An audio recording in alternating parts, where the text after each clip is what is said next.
Hello students, welcome to Manish Rotiya classes. कैसे हैं आप लोग? आशा करते हैं आप सभी लोग जो अच्छे होंगे, पढ़ाई आपकी अच्छी चल रही होगी। चाहे पिछले वीडियो में हम लोगों ने जो है एटम्स के बारे में पढ़ा था, परमाणु के बारे में पढ़ रहे थे हम लोग, और परमाणु के नियम और जो है उनके सिद्धांत किसने दिए थे, ठीक है। उसी से रिलेटेड फिर आपके परमाणु संकेत के बारे में हम लोगों ने पढ़ा था। कोई भी परमाणु है उन तत्वों की जो है या एलिमेंट्स हैं उनके संकेत क्या क्या होते हैं उनके बारे में पढ़ा था। उसके बाद जो हमारा आज का अगला टॉपिक है वो है परमाणु द्रव्यमान, ठीक है, या जो है हम क्या बोल सकते हैं इसको एटॉमिक मास, ठीक है।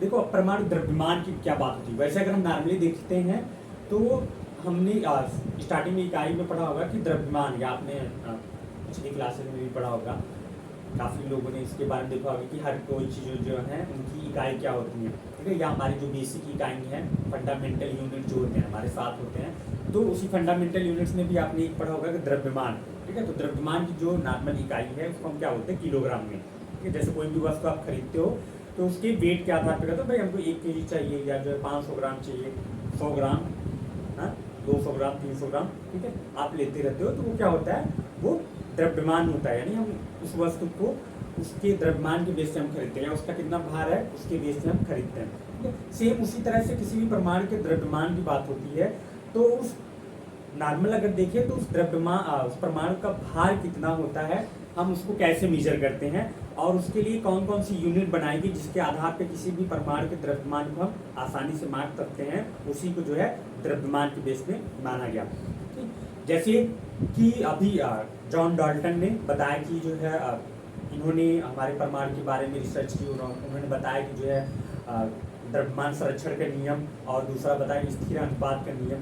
तो इनके आधार पर जब इन्होंने ये दूसरा नियम बताया, स्थिर अनुपात का नियम, तो धीरे धीरे लोग जो अदर वैज्ञानिक थे उन लोगों ने भी परमाणु के द्रव्यमान की तरफ आकर्षित हुए और उसके थोड़ा इंटरेस्ट लेने लगे कि एक्चुअल में परमाणु का द्रव्यमान होता क्या है, ठीक है। हम उस द्रव्यमान को कैसे मेजर करेंगे, कि किस तरह से हम उनके नाम को जो है, या उनके रासायनिक लक्षण या भौतिक लक्षणों को हम कैसे आइडेंटिफाई करेंगे, कैसे किन्हीं तत्वों को हम अलग ग्रुप बना देते हैं, या किस ब्लॉक का है, या जो उसके क्या क्या लक्षण है, वो किस तरह से रासायनिक अभिक्रिया करता है, किस तरह से वो रिएक्टेंट्स के बाद नया प्रोडक्ट बना लेता है, और सबकी अपनी अलग अलग क्वालिटी क्यों होती है, क्यों जो है कुछ सॉलिड होते हैं, कुछ लिक्विड होते हैं, कुछ सॉलिड लिक्विड भी होते हैं, कुछ गैस होते हैं, कुछ मेटल्स होते हैं, कुछ धातुएं होती हैं। ये सभी जो है उनके केमिकल प्रॉपर्टीज के बेस पे होता है।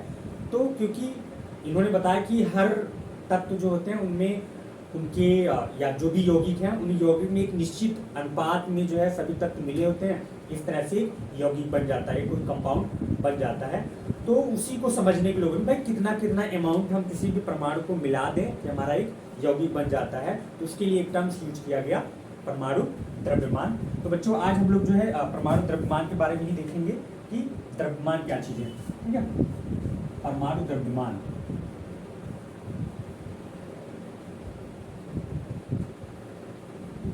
द्रव्यमान जैसा सिंपल सा हमने बताया कि द्रव्यमान का मतलब ये होता है भार, और परमाणु की बात हो रही है तो परमाणु के हमारा वह सूक्ष्मतम कण जो निश्चित अवस्था में रह सकता है, ठीक है, वो हमारा परमाणु गया। सबसे छोटा कण जिसको हम अन्य पार्ट में नहीं बांट सकते, या पदार्थ का वह सूक्ष्मतम कण जिसको हम और भी छोटे कण में नहीं डिवाइड कर सकते, वो हमारा परमाणु है। तो उसी परमाणु के द्रव्यमान की बात हुई, उस परमाणु के भार के बारे में हम बात करेंगे, ठीक है। पहले देखते हैं इसकी संकेत या सिंबल इसका क्या यूज किया गया। तो प्राचीन समय में जो पुराना वाला सिस्टम था उसके द्वारा परमाणु के द्रव्यमान को हम जो है एक टर्म्स यूज करते हैं, जिसमें AMU इसके द्वारा इसको दर्शाया गया। पहला जो इसको बनाया गया, ठीक है। तो AMU किसी भी परमाणु को हम दर्शाते थे तो उसके लिए हम ये सिंबल लिखते थे कि AMU लिखा है, इसका मतलब उसके परमाणु के द्रव्यमान की बात हो रही है, ठीक है। लेकिन फिर इसको आधुनिक विधि में देखा गया तो इसको थोड़ा सा मॉडिफाई किया गया, और इसके लिए दूसरा सिंबल यूज किया गया जिसको हम स्मॉल u कहते हैं, ठीक है। स्मॉल u यानी यूनिफाइड द्रव्यमान, यूनिफाइड द्रव्यमान, ये अलग से इसका सिंबल बनाया गया, यूनिफाइड द्रव्यमान।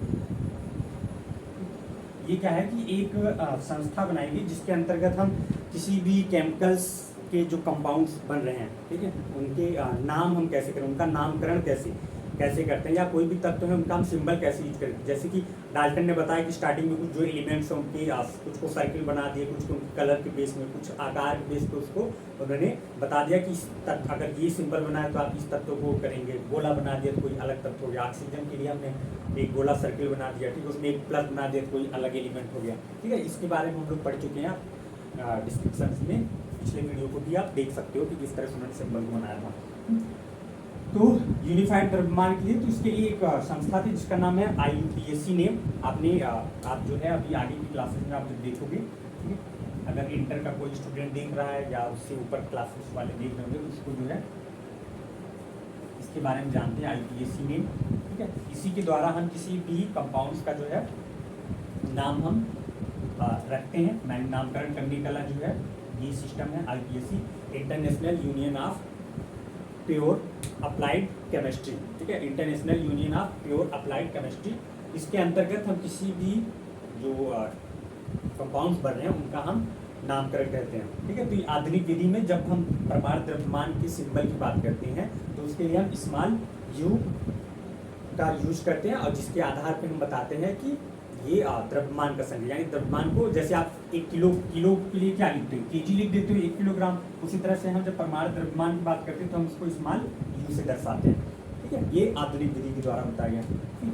अब कुछ तो ये था, लेकिन स्टार्टिंग में अगर हम देखें तो परमाणु द्रव्यमान को समझने के लिए अगर हम किसी कंपाउंड की बात करते हैं, फॉर एग्जाम्पल अगर एक हम कंपाउंड लेते हैं जिसका नाम है आपका कार्बन मोनोऑक्साइड, ठीक है। अगर कार्बन मोनोऑक्साइड की बात करें, CO कार्बन मोनोऑक्साइड,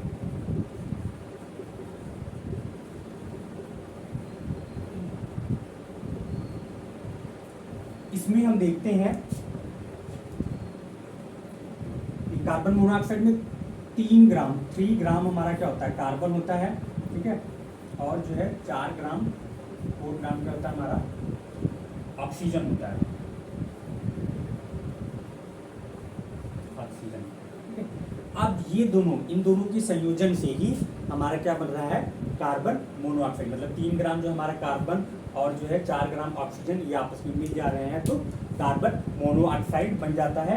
और इस प्रकार से हम इसको ये भी बोल सकते हैं कि जो हमारे कार्बन है, कार्बन जो है अपने, जो कार्बन है वो अपने 4/3 गुणा ऑक्सीजन के द्रव्यमान, 4/3 गुणा अधिक द्रव्यमान वाले ऑक्सीजन के साथ मिल के जो है किसी एक यौगिक का निर्माण कर रहा है या कार्बन मोनोऑक्साइड का निर्माण कर रहा है, ठीक है। तो स्टार्टिंग में ये इस तरह से हम समझ सकते हैं कि किस तरह से हम परमाणु द्रव्यमान को क्या जरूरत है हमें किसी भी कंपाउंड के फॉर्मेशन में परमाणु द्रव्यमान की, ठीक है। ये तो हो गया हमारा इसकी संकेत और किस तरह से हमारे यौगिक बनते हैं। अब इतना तो हो गया। अब बात आती है कि परमाणु द्रव्यमान के लिए जो हमने इसकी डेफिनेशन की बात करते हैं कि हम किस तरह से इसको मेजर करेंगे कि एक्चुअल में किसी भी परमाणु का द्रव्यमान क्या हो सकता है, ठीक है। तो इसके लिए जो शुरुआत में कंडीशन में देखा गया कि इसको कंपेरिजन किया गया कि कोई भी एलिमेंट्स, भाई जैसे अगर आपको 1 किलोग्राम आप यूज करते हो तो इसके लिए हमने यूनिट बनाई, सबसे 1 ग्राम हो गया, ठीक है। 1 ग्राम से आप स्टार्टिंग करते हो, जैसे जैसे को बढ़ाते जाते हो, 1 ग्राम लिया, फिर 500 ग्राम ले लिया तो आधा किलो, 250 ग्राम ले लिया तो क्या हो गया, पौवा भर है, 1 पाव ले लिया, उससे ज़्यादा हो गया तो जो 1 किलो ले लिया, हाँ, 1 किलो के बाद क्या 1.5 किलो बना दिया, फिर 100 किलो या पसेरी, ऐसे बनाते चले जाते हैं, कुंटल टन ये बनाते चले गए। तो इसी तरह से इन्होंने भी एक बेसिक यूनिट के लिए माना कि किसी भी परमाणु के द्रव्यमान को अगर हम एक्सप्लेन करना चाहते हैं, आप उसको समझाना चाहते हो तो हम बेसिक यूनिट क्या लें, किसके आधार पे हम किसी भी परमाणु द्रव्यमान को आइडेंटिफाई कर पाए, ठीक है। तो जो पुरानी मतलब स्टार्टिंग में जब देखा जाता है तो इन्होंने सब लोगों ने क्या किया कि किसी भी परमाणु के द्रव्यमान कंपेरिजन किया ऑक्सीजन के साथ, ठीक है।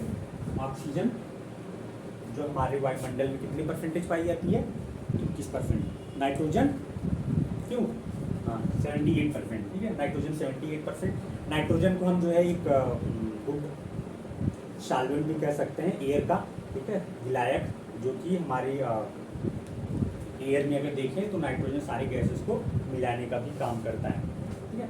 पौधों का एक बेस्ट खनिज पदार्थ भी हम इसको बोल सकते हैं कि पौधों के लिए ये सबसे महत्वपूर्ण जो है भोज्य पदार्थ की है।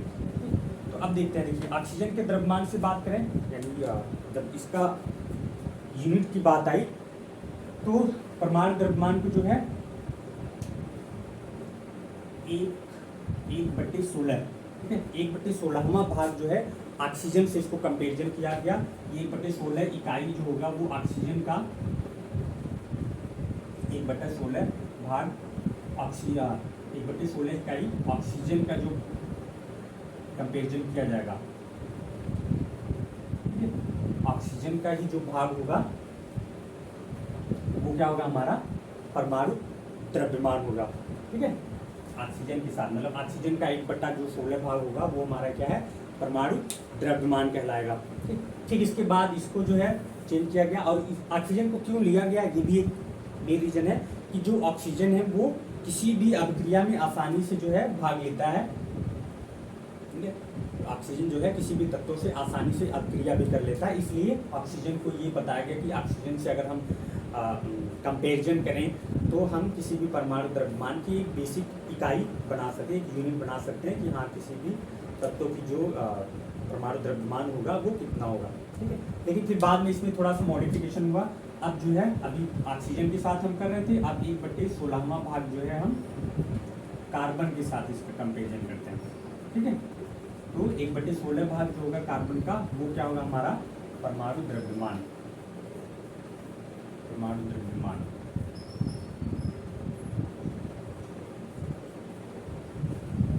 ठीक है।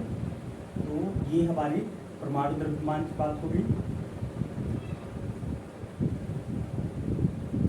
तो इसको आप अगर परिभाषित करना चाहें तो किसी भी तत्व के जो सापेक्षिक परमाणु द्रव्यमान, उसके परमाणुओं के द्रव्यमान का जो 1/16वां भाग होगा कार्बन का वो क्या होगा, हमारा परमाणु द्रव्यमान होगा, ठीक है। यानी कि जो है कार्बन का 1/16 भाग जो होगा वो क्या होगा, हमारा परमाणु द्रव्यमान की इकाई हो सकती है, या आप इस बेस पे जो है परमाणु द्रव्यमान को दर्शा सकते हैं, ठीक है। चलिए आगे जो है अभी हम कुछ एलिमेंट्स आपको ग्राफ के द्वारा दिखा दिया जाएगा कि कैसे हम किसी भी एलिमेंट्स, मोस्टली देखें तो कुछ तत्व आपको दिए जाएंगे, उनके परमाणु द्रव्यमान आपको याद करना होगा, जो अगर आप उसको याद कर लेंगे तो आसानी से जो है किसी भी केमिकल रिएक्शन को सॉल्व कर सकते हो, ठीक है। ज़्यादातर आपको जो परमाणु द्रव्यमान मिलेंगे किसी भी तत्व के, उनका जो एटॉमिक नंबर होगा उनका जस्ट डबल ही हमारा क्या हो जाता है, परमाणु द्रव्यमान हो जाता है, ठीक है। अगर हम एटम्स की संरचना की बात करें तो आप देखते हो कोई भी एटम्स हैं या परमाणु हैं, जिसमें क्या होता है, इलेक्ट्रॉन, प्रोटॉन, न्यूट्रॉन, ठीक है। इलेक्ट्रॉन, प्रोटॉन, न्यूट्रॉन, इलेक्ट्रॉन की खोज जे थॉमसन ने की, ठीक है। प्रोटॉन रदरफोर्ड, न्यूट्रॉन चैडविक, ठीक है, जेम्स चैडविक, ईंट पर नाच, इस देश पे आप करोगे ईंट पर नाच तो आप इनके जो जिन्होंने खोज की उनके नाम आपको आसानी से याद रहेगा, ठीक है। तो उसके बेस पे अगर हम सिंपल सा भी देखें परमाणु द्रव्यमान को आपको प्रदर्शित करना होता है, तो जो भी एलिमेंट्स हैं, जो एटम है, एटम के नाभिक में उपस्थित प्रोटॉन और न्यूट्रॉन का जो संयोजन, मतलब उन दोनों की जो संख्या होती है उसको हम परमाणु द्रव्यमान भी कहते हैं, ठीक है। तो आगे जो हम कुछ तत्वों के परमाणु द्रव्यमान के बारे में भी देखेंगे, और कुछ तत्वों के नाम भी हम देखेंगे जो आपको इस ग्राफ में बताया गया है, ठीक है। इसके द्वारा जो है इन तत्वों के नाम आपको जो है 2-4 बार आप पढ़ते रहो, उसको देखते रहेंगे तो आसानी से याद हो जाएगा। और ये बहुत ज़रूरी है कि अगर आप इन तत्वों को नाम पढ़ते रहोगे तो आने वाले जो अगले चैप्टर हैं, आने वाला जो टॉपिक है उसमें आपको केमिस्ट्री पढ़ने में काफ़ी हेल्प मिलेगी, काफ़ी आसानी से आप चीज़ों को समझ सकेंगे और उनके रिएक्शंस के बारे में भी आसानी से देख सकते हैं, ठीक है। तो चलिए स्टार्ट करते हैं इनके हम परमाणु द्रव्यमान के टेबल्स और इनमें कौन कौन से तत्व हैं।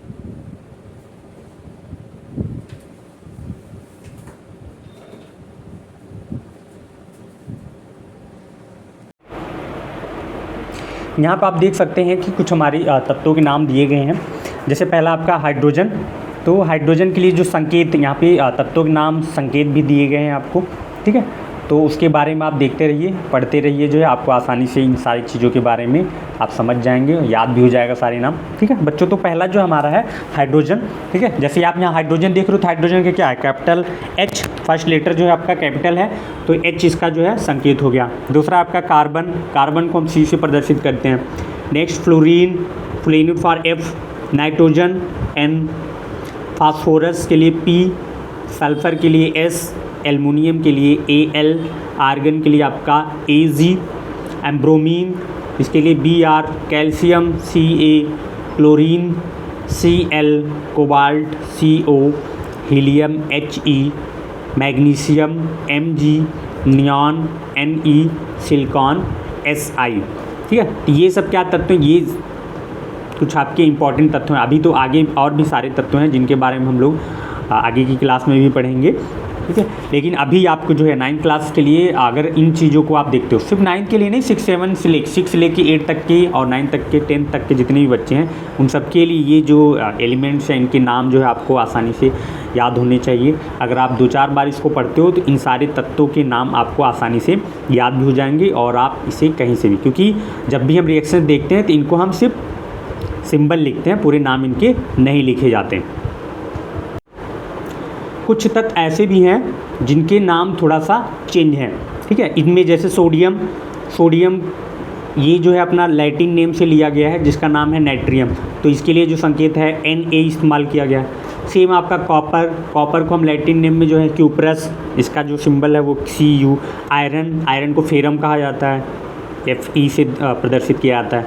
नेक्स्ट पोटेशियम, पोटेशियम को हम कैलियम कहते हैं इसलिए इसका संकेत जो है K बना दिया गया। फिर सिल्वर, अर्जेंटम, अर्जेंटम इसके लिए हमने संकेत क्या बना दिया, Ag। नेक्स्ट आपका गोल्ड, गोल्ड को हम अरम बोलते हैं, इसका संकेत जो है Au। नेक्स्ट आपका मरकरी, ठीक है, इसका नाम है आपका हाइड्रोग्राइम्स, ठीक है, हाइड्रोग्राइम्स, ये Hg। ठीक है, तो इस तरह से आपके कुछ तत्व हैं, ये इनके जो नेम है वो थोड़ा सा चेंज है, इनके लैटिन नेम्स के बेस पे रखा गया है। ठीक है, तो ये चीज़ें आपके लिए इम्पॉर्टेंट हैं, इनको आप पढ़िए, 1-2 बार पढ़िए और कोई डाउट्स हो तो आप कमेंट्स में ज़रूर करें। ठीक है, बाकी आप क्लास में मिलते ही हो स्कूल में, आप उसको आसानी से समझ सकते हैं, पढ़ सकते हैं और कोई डाउट हो तो आप ज़रूर बताएं। ठीक है, वीडियो अच्छा लगा है तो लाइक शेयर कमेंट करना ना भूलें और इसे अपने व्हाट्सएप ग्रुप, स्टडी ग्रुप में ज़रूर भेजें और बने रहिए रुठैया क्लासेस के साथ। जय हिंद एंड गुड बाय।